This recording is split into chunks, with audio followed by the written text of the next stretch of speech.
I'm a nerd about the amygdala. My whole dissertation was on the amygdala. Right. And so I think, just like everything else, if we demonize pain, stress, negative emotion, the amygdala, any part of our brain for that matter, or part of our body, it doesn't give us the tools to develop a healthy relationship and listen to the signals that might be coming from even our thoughts about the amygdala in this case. I think we need the tools to be able to develop a good relationship with every part of ourselves. Mm-hmm. And so I'll reframe the amygdala just for a second, because I think it matters when we're talking about the amygdala as the stress center in the brain. While it's critical, I think the amygdala also is a positive signal that motivates the brain to, as I said, fight, flight, feed, and foster relationships. Mm-hmm. You can supplement any other F word in there, which is what I'm talking about.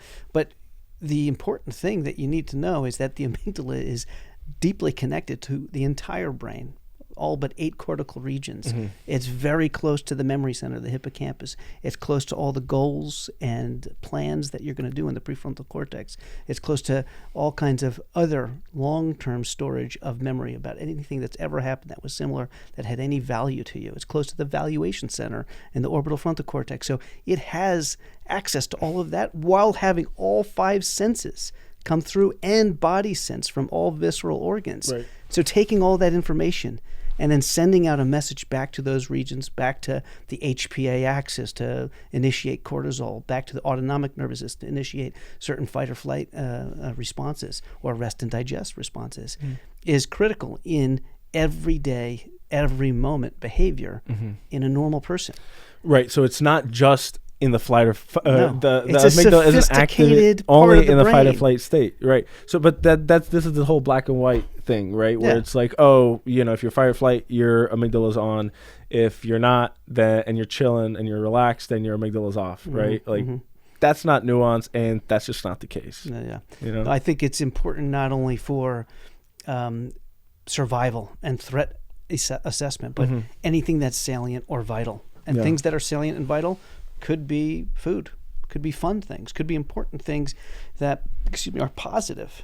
It doesn't always have to be active only in dangerous, threatening situations. In fact, the amygdala is known to activate when reciprocating trust in fMRI experiments, or when actually making real-world donations, or when playing trust games and evaluating whether the other individual is going to give you a fair deal or not, or when looking at pictures of loved ones versus neutral, unfamiliar people. So the amygdala activates when it sees or gets information from the rest of the brain, including the senses, something that is valuable for moving ahead, valuable for not only survival, but in our case, for the human being, survival is not just physical. Survival is reputational. It's very social. Right. It has to do with who you are to yourself and everybody else around you. And so if your reputation is threatened, the amygdala is also active.